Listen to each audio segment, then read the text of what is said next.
This message is from the U.S. Department of Veterans Affairs. Did you serve in the military? If so, you can obtain a free lifetime pass to more than 2,000 federal recreation sites. These sites are located across more than 400 million acres of public lands, including national parks, wildlife refuges, and forests. The lands host activities to fit any lifestyle: hiking, biking, fishing, camping, and much more. Gold Star families are also eligible for these free lifetime passes.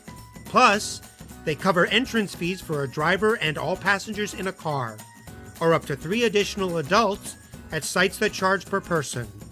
Obtaining one is easy. Just go to the National Park Service website, nps.gov, or the National Park Service app.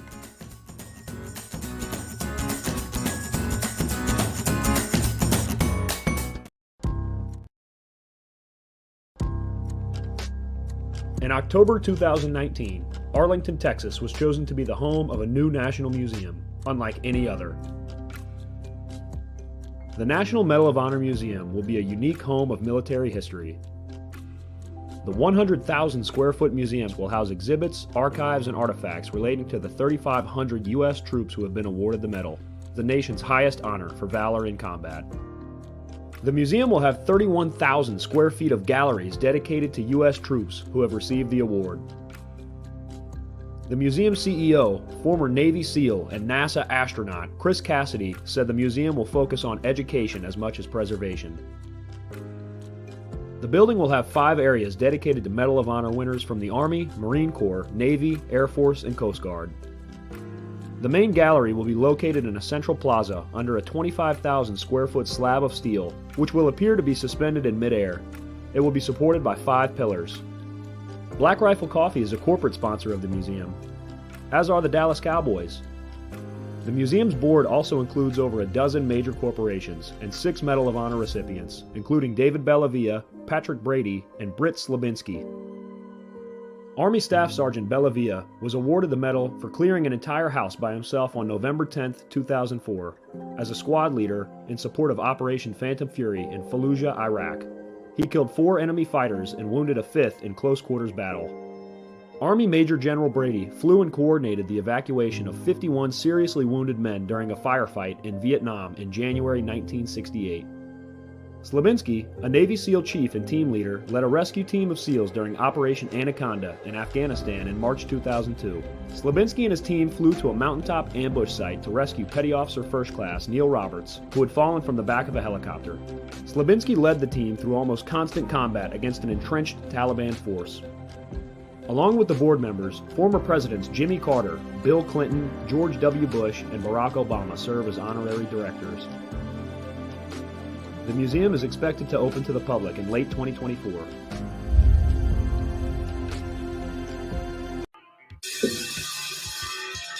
All right. Welcome back. MisFitNation. We are a show founded by a veteran and hosted by 2 veterans and a military spouse. Our mission is to get people to tell their story to the world. If you're an author, share your tips with the Misfit Nation. If you're a musician or actor, our audience needs to know how they too can get into the business. Coaches, we love our coaches. Come on and share some of your tips with the Misfit Nation to help them become better versions of themselves. If you're a corporate leader or an entrepreneur, come on and share how you did it and how hard you have fought for success. If you're a veteran, first responder, or Gold Star family, we would love to have you come on and just share your story with the Misfit Nation. We always have time for you. If you're feeling down, alone, or starting to see the darkness, stop. Think about those who are around you. You are not alone. You will be missed. If you feel like your problems will be a burden to those in your inner circle or are embarrassed, dial 988. If you are a veteran, take option 1. We need you to keep pushing forward. Don't make a permanent solution to a temporary problem. If you're a new listener, welcome to the Misfit Nation. Be sure to subscribe to our show on your favorite podcast apps and also on our YouTube channel at @_Misfit Nation. Subscribe and click the bell to keep you up to date with our latest episodes and all of our news. You can also find us on Heroes Media Group and About Face Radio. Now, let's get to the show.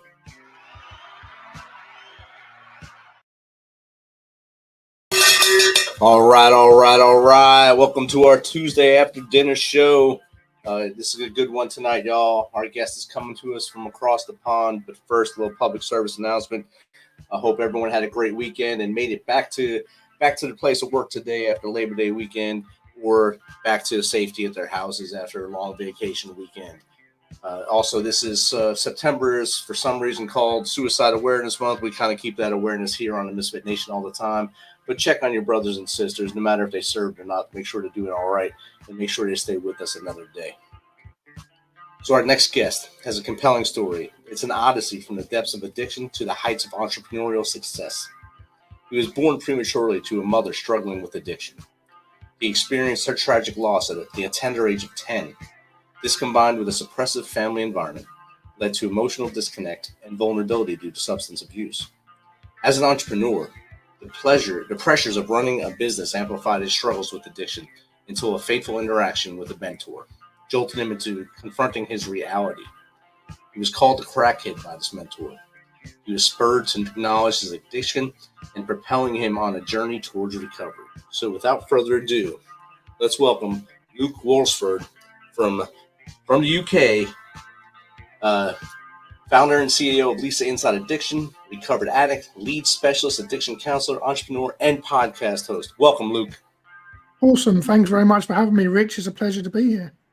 It's great to get these connections, and I always say this when we have connections from way outside. The internet is a wonderful place. It makes the world so much smaller.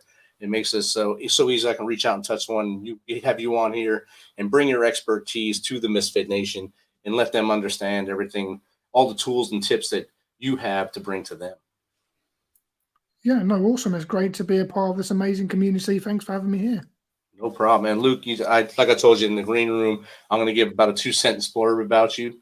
If you don't mind, tell us a little bit more about you from as far back as you want to go to how we really got to where we are today. Yeah, okay, thanks. Awesome. So my story starts, if we rewind a bit, to my mum, really. You know, she, growing up, was a drug addict and a drinker. She drank, she was an alcoholic. And she drank and used drugs, you know, most of my life. And especially before I was even born, she was drinking and using drugs. And that caused me to be premature. You know, I was born at 26 weeks. And I was as much as like I weighed the same amount as a bag of sugar. And my head was like the size of a tennis ball as a diddy little baby. And I came out of my mum's womb fighting for my life, right? Already in many ways addicted to drugs and full of drugs in my system, just fighting. And unfortunately for my mum, her addiction didn't get any better there. And it just escalated through my early years, her drinking and using drugs. And she was in and out of rehab. And I got to spend time with her as much as I could. But as I got older, it became harder and harder. And when I was 10 years old, she passed away. She died from drinking and using drugs. And for me as a 10-year-old kid, I didn't really understand what was necessarily going on. I was kind of old enough to realize that drink was this thing that mum was doing and it wasn't helpful and healthy for her. But I didn't really understand why she was leaving me and choosing drink over me, and then why she passed away and suddenly she was gone. And as a 10-year-old kid, I just ripped out everything that connected my head to my heart. I just numbed all of my emotions and suppressed and just shoved everything down just into this pit, never to be found again. And that was really, really challenging for me. You know, I wasn't really consciously aware of what was going on. It wasn't until later on in life where things really started to play out and materialize. But that was definitely a really big touchstone for me in my life, where a lot happened. And a lot of the psychological and subconscious programming was certainly set in my life. And as I grew up as a young kid with my dad and my two brothers, you know, they were 4 and 5 years older than me. So I was the youngest, and we used to fight. As boys will be boys, we'd always try and beat each other up, and they'd pick on me and I'd wind them up and I'd annoy them and frustrate them, and we'd just beat each other up. And Dad was always like, boys will be boys, you know, they're just fighting. But underneath that, only I've learned in hindsight, was this grief of someone that our mum, who meant a lot to us, who passed away. So we didn't really know how to express emotions or deal with grief or talk about feelings.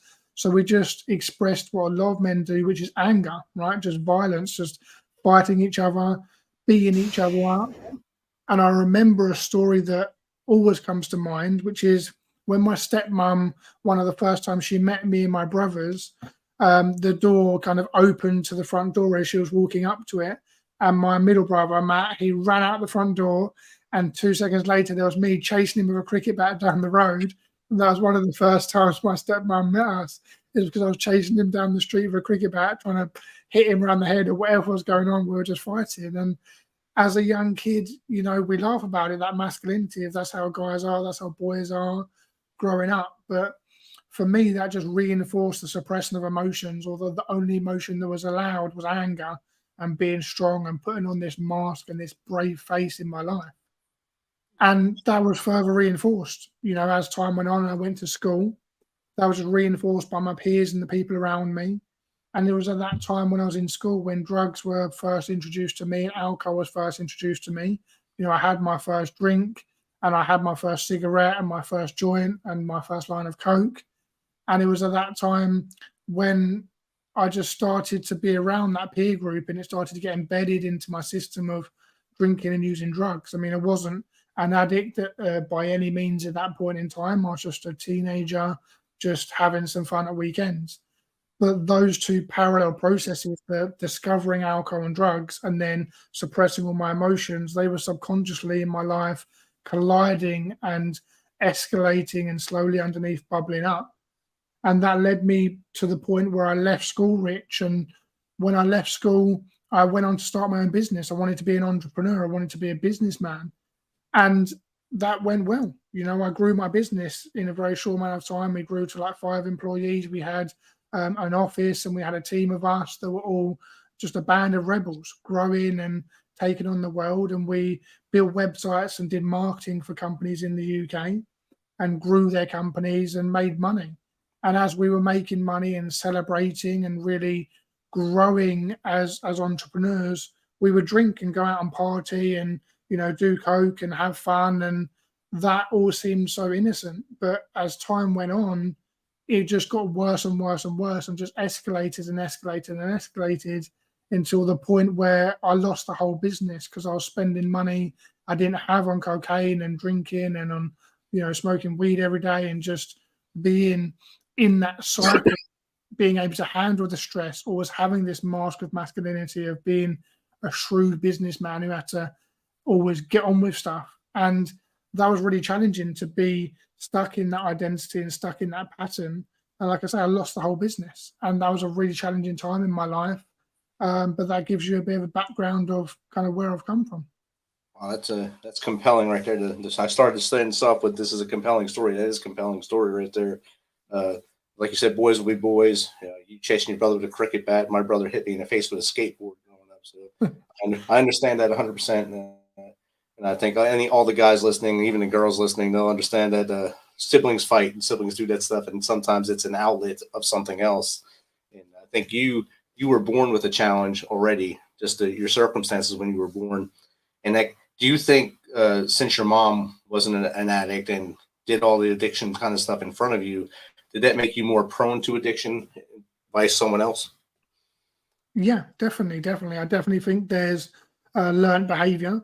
And being around that behavior as a kid, that definitely got modeled to me that this is a way on an unconscious level how we manage our emotions and numb our emotions and just shut everything down. And definitely being around mum, there's definitely memories I have of her being drunk and being out of control and having to carry her home as like a 7, 8, 9-year-old kid and having to try and sort out different situations. So it was definitely modeled to me. And that's definitely something I learned and was one of the causes of my own addiction for sure.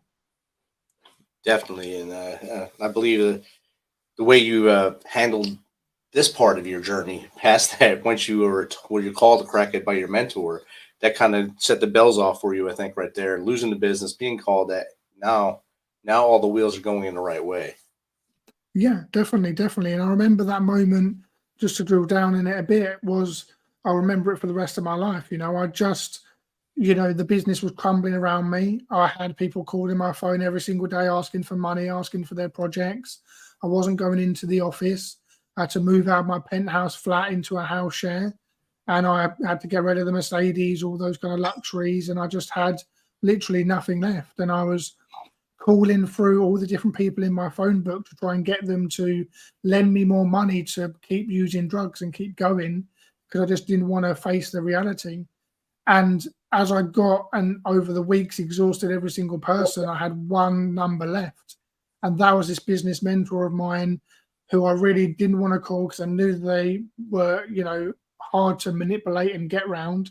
But I decided to say, screw it, I'm going to press the phone, and called him up. And I remember talking to him, trying to bullshit my way through the call, and he just cut me off with that sentence that changed my life forever. And he said, "Luke, you're a crackhead."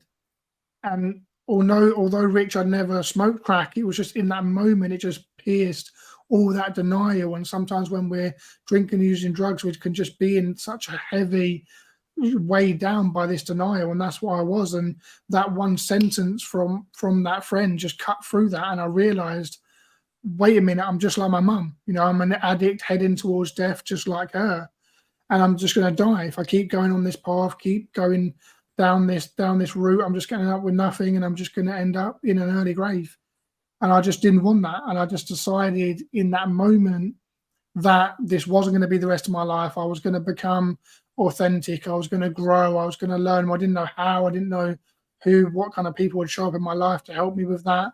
But I just knew in that moment I was going to not be like mum. I wasn't going to die like that, because I understood in some way that her life wasn't an example. It was her death that was the lesson.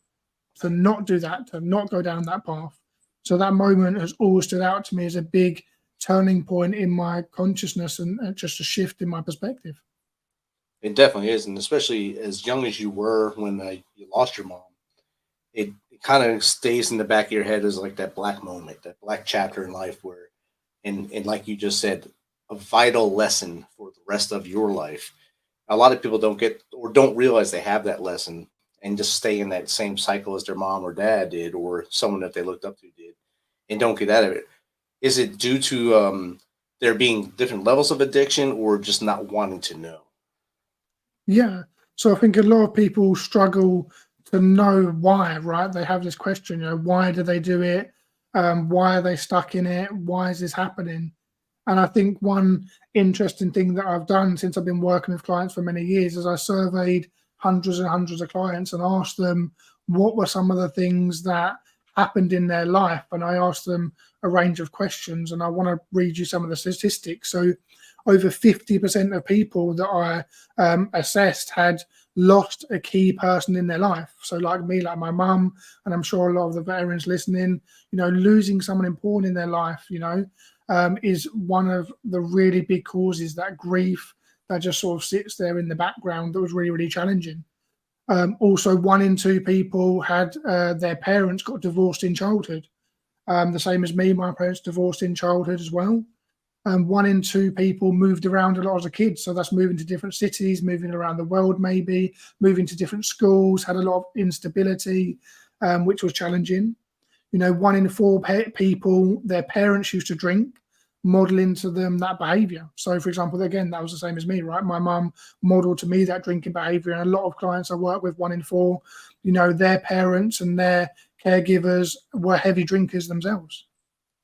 Also, 1 in 4, their people grew up in a home where domestic abuse was present, right? Around violence from one of their caregivers, which is really, really challenging. 1 in 4 also had a partner in the past who drank a lot, and their drinking escalated since being with that partner. So that's also common. If you've been in a relationship with someone in the past who drinks or using drugs, that can escalate your behavior because you're kind of feeding each other and going round and round. And then lastly, 1 in 4 had been cheated on in the past. So there was that loss of trust and abandonment from someone in their life, that where they'd been cheated on and lost someone. So when you think about some of the causes of addiction, there's some of the things that I'm sure will echo out through your audience's life, and have definitely touched my life. I've ticked off many of those boxes, and so have a lot of the clients I've worked with. I know we talked in the green room about my audience and what the kind of makeup is, and what I felt would be a good topic. And I think you hit the nail on the head there. A lot of veterans that came back from war, they either suffered loss there, a good buddy or someone might have got killed there, or while they were gone, their spouse or significant other might have left them, and Yeah. it leaves that big hole for either way. Leaving you have a hole in your heart by the time you get back, and you're trying to fill it up. And we talked about purpose earlier and having a meaning. How do we cement that purpose, cement that meaning to maybe stop that spiral? Yeah. Well, I think it's first exactly like you said, to acknowledge that the meaning is gone, right? To acknowledge that sometimes we don't really know why we kind of feel empty, and we haven't really acknowledged that or become aware of it. And it's important to acknowledge that, whether that's a loss of identity that created that void from going from being a soldier to now being a veteran, whether that's losing a partner or losing someone in your life, there's this hole that gets created, or whether that's just the meaning of not having all that structure and the boundaries of, being in the service. So it's important to recognize that the meaning was lost and that there is this hole. And drinking drugs is a very kind of convenient way and common way to fill that hole. We just keep filling it with drinking and booze and substances or food or whatever it may be. It can even be money and goods. Like many things can be addictive, where we're just trying to fill up that void over and over again. It can be sex, whatever it may be. We're just trying to fill up that emptiness inside us and trying to get a sense of pleasure. But the thing is, when we use a drink or drug, it never lasts. It always becomes a cycle. We have that initial trigger that could be the feeling of loneliness or the feeling of, our partner not being there anymore. Then we have the cravings, which is our mind just telling us go and drink, or go and use. And then we have the justifications, and the justification comes in. They're the big guns that are like, oh, well, you're not drinking as much as that guy over there. You haven't lost everything just yet, and you justify your own behavior. And then after you then go and use, you get the guilt and shame, which also takes you down to the lowness of having no meaning and having no connection and feeling that isolation and loneliness, and the whole cycle goes round and round. So I think the meaning piece is really, really important, and a really big thing that impacts a lot of people, especially a lot of your audience, is that loss and the loss of the meaning as well. Definitely. And like we also said, once you take them boots off the last time, you don't have something you can hide in anymore. You don't have the team where you can just go hide and deploy with, or hide what you were doing. Even if you were already sort of doing drugs and alcohol at the time, you can't hide it no more once you're out, because you have nowhere else to hide it. That's all you Yeah. have. So you're constantly chasing, like you said, chasing that high that you had, having camaraderie, having the fellowship, and having that sense of meaning and determination to do things in life. But how do we maybe get some of these veterans to self-assess without having someone saying, hey, you're a crackhead like your mentor did? But how do they get them to self-assess, maybe a tool that they can use to see if they're going down the path? Yeah.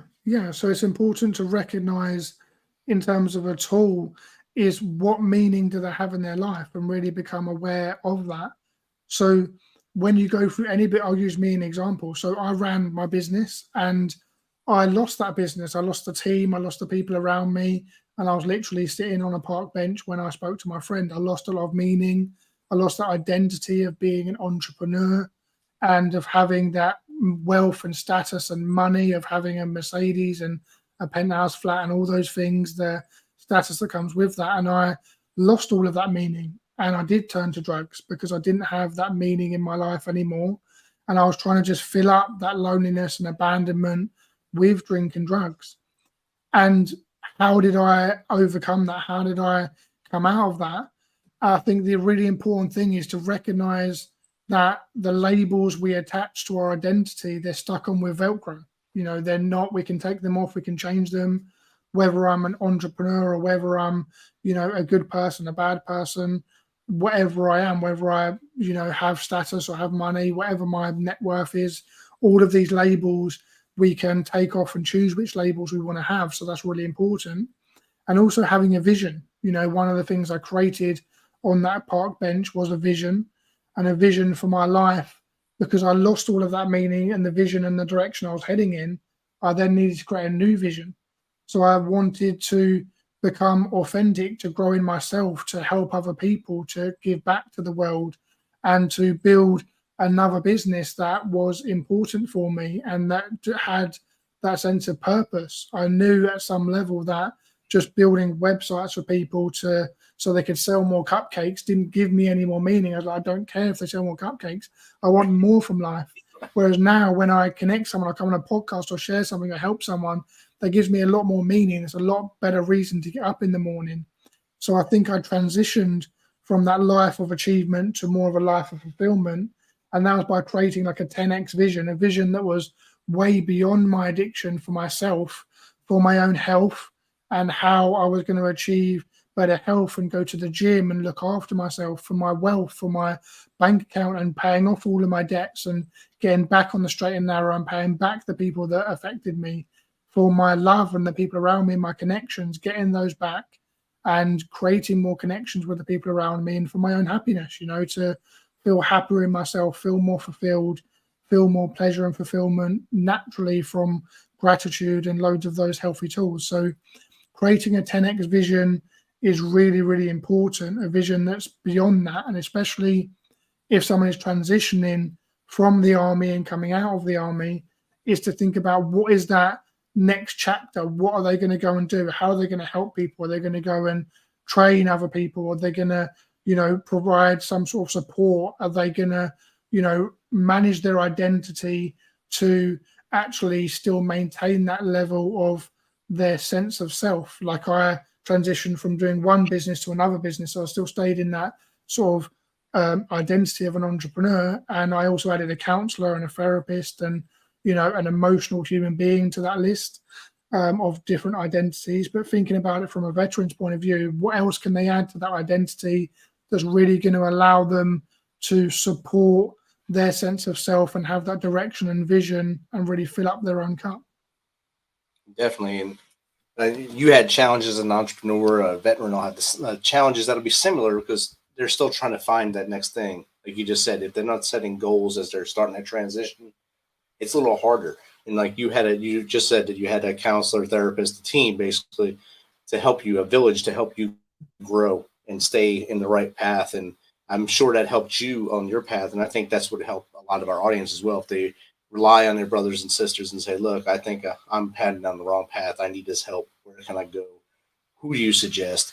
And I think that's something we need to start pushing out to more people.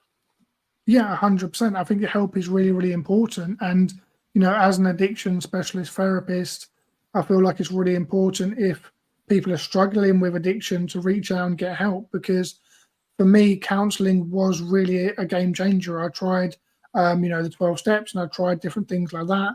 But for me, it was addiction therapy that really, really helped, because it allowed me to really have the space and time to integrate the change into my life. I feel like where I've worked in many rehabs, rehab is amazing and it definitely has its place. But sometimes I saw so many clients go in there for the 28 days, they stay sober, then they get out, they go back to their normal life. Then there's this whiplash effect where they don't really know how to integrate that change. And then sometimes they relapse, and they would relapse and find it challenging because they don't know how to manage that transition.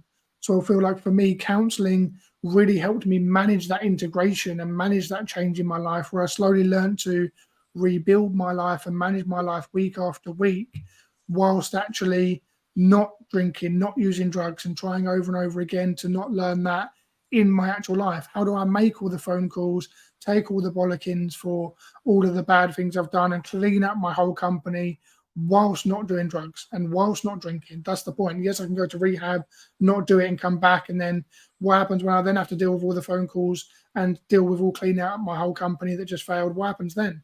So I really found it important to integrate that change and learn it in my life. And again, for vets to be able to actually manage that transition and have a therapist, have a support network, have other people around them to help manage that transition in their life to a new focus, and learn to manage their emotions a bit better and regulate their emotions rather than relying on drink or drugs just to numb everything out. Exactly. And kind of like having that accountability partner really helps the person that comes out of therapy, especially if it's group therapy, or even individual therapy, if you don't have someone that's accountable, that keep you accountable as you come out, you kind of go down that path, like you just said. You kind of spiral back in that whiplash effect where I know this, I was good at this part. I can do this better if I'm doing it this way. If someone's not there to stop you, you're just going to keep doing that.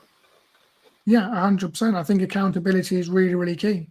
And that's one thing I provide my clients with is accountability through the counseling. And I often tell them to build an accountability safety circle. So what this is a way to build up that accountability around you. So you have self-accountability, and that could be writing down a list of all the consequences, or writing a video, or adding friction to the equation. So you're making it harder to drink and use drugs and holding yourself accountable. That's really, really important. And then the next level out is family accountability. So having your family who can help hold you on track and check in on you and make sure you're not drinking or you're not using drugs, and help hold you on track, that you're getting to therapy, that you've got the support you need. Then from there afterwards, you then have your friendship group and them holding you accountable. So maybe if there's someone who you go out with can help you in social situations, not drink or not take it so far, and having friends around you is really important at that level. Then lastly, the fourth level of accountability is professional accountability. So that's someone like myself, or a support group, or some kind of professional who can help hold you accountable, whether that's a doctor or a therapist or psychologist, someone to hold you accountable. And with those four levels of the self-accountability, the family accountability, social accountability, and your professional accountability, that really helps people build an accountability circle around them to help them stay on track. Like on a motorway, right? In the UK, you have like the rumble strips. If you're going to go out of the lane, it kind of goes and wakes you up. And sometimes we need that accountability if we're going to go outside the lane of our life, to have that to kind of wake us back up and put us back in the lane on the road and keep us on track. So building that accountability circle is really important. Definitely. And we got a question from the audience. Jake Holland from Kentucky. He has a sister that was in and out of rehab for alcohol and finally has quit drinking, but all she ended up doing is switching weed for alcohol. How can his family wake her up to what she's actually doing? Yeah. Okay, so that's really, really common. That's what we call like a cross addiction, where someone gives up one drug for another drug. And normally what's happening there is that they're not learning to manage their emotions. Yes, they've learned to stop that specific drug or drinking and switch to weed, but they're not learning to manage their emotions. And for me, I was, drinking, doing coke, smoking weed, smoking cigarettes. And as I slowly went through therapy and learned to manage my emotions over and over and over again, and got better and better at it, I slowly cut out each drug as I went until now I've been completely sober for many, many years. But it takes time and to develop that skill of learning to regulate our emotions.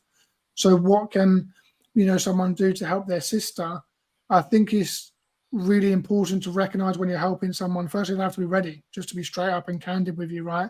They have to be ready and they have to want that change, and they have to be ready in that situation to want that. I think it's important to have the therapy and guide them into that therapy and talk to them about regulating their emotions.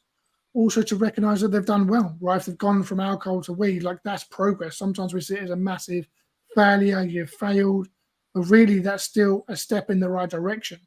They're learning to manage their emotion better. Their drug use is getting less and to sort of softer drugs. And that's what happened to me, going from cocaine to alcohol to weed to cigarettes and then to nothing.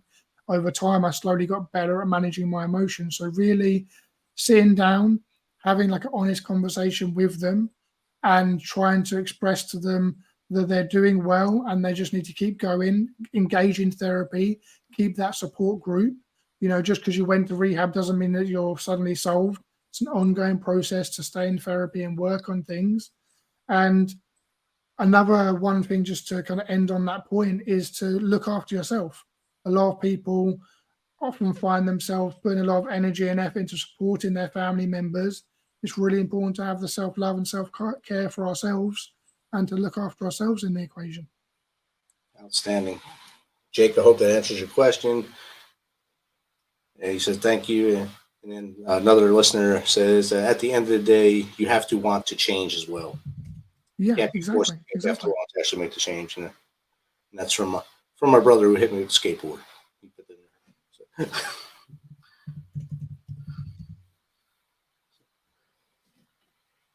So, Luke, we talked about a lot of things. We didn't talk about your business, Lisa's Inside Addiction, or your podcast, Inside Addiction, as well. Tell us a little bit about your podcast and what it. I'm sure it talks about addiction, obviously, Inside Addiction, but how often do you put them out, and what kind of guests do you have on there?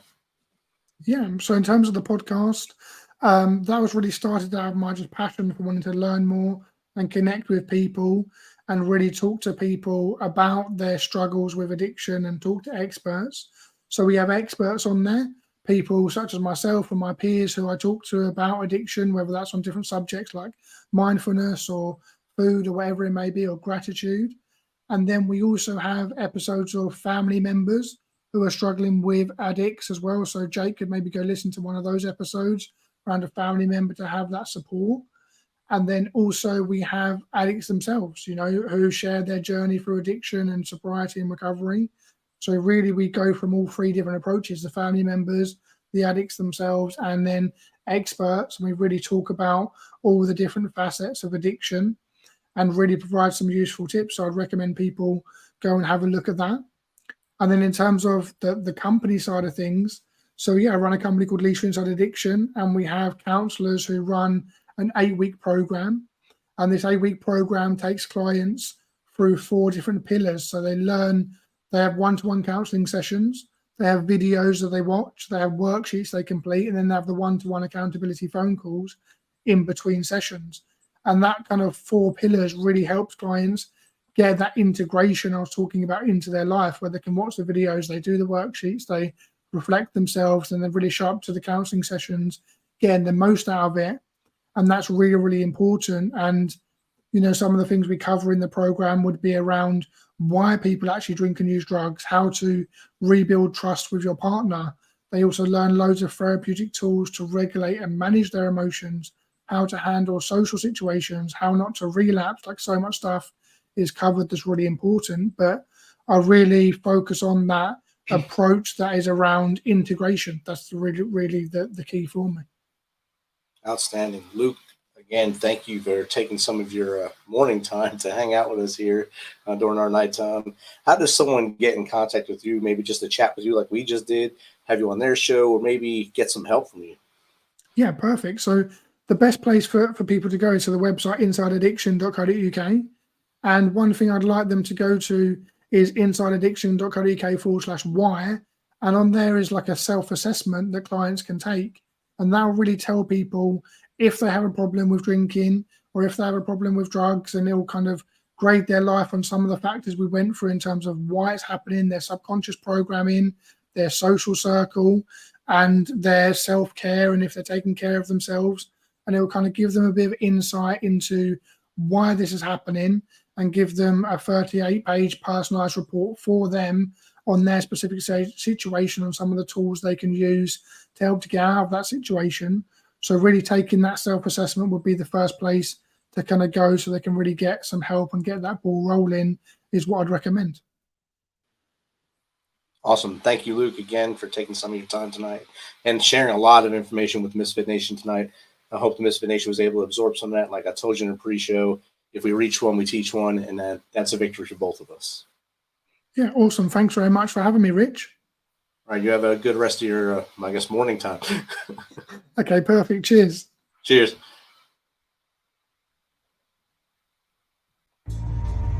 For every veteran, there is a story about a calling to serve, to fight for the freedoms of the American people. And every story has a struggle, a sacrifice, and invisible wounds. Warrior Watts programs help veterans recover from PTSD and invisible wounds through exercise, nutrition, and connecting with other veteran leaders. It is estimated that 22 veterans die each day by suicide, and another 30 veterans die each day by substance abuse. These are preventable deaths. Warrior Watt is committed to fighting PTSD through fitness, nutrition, and community.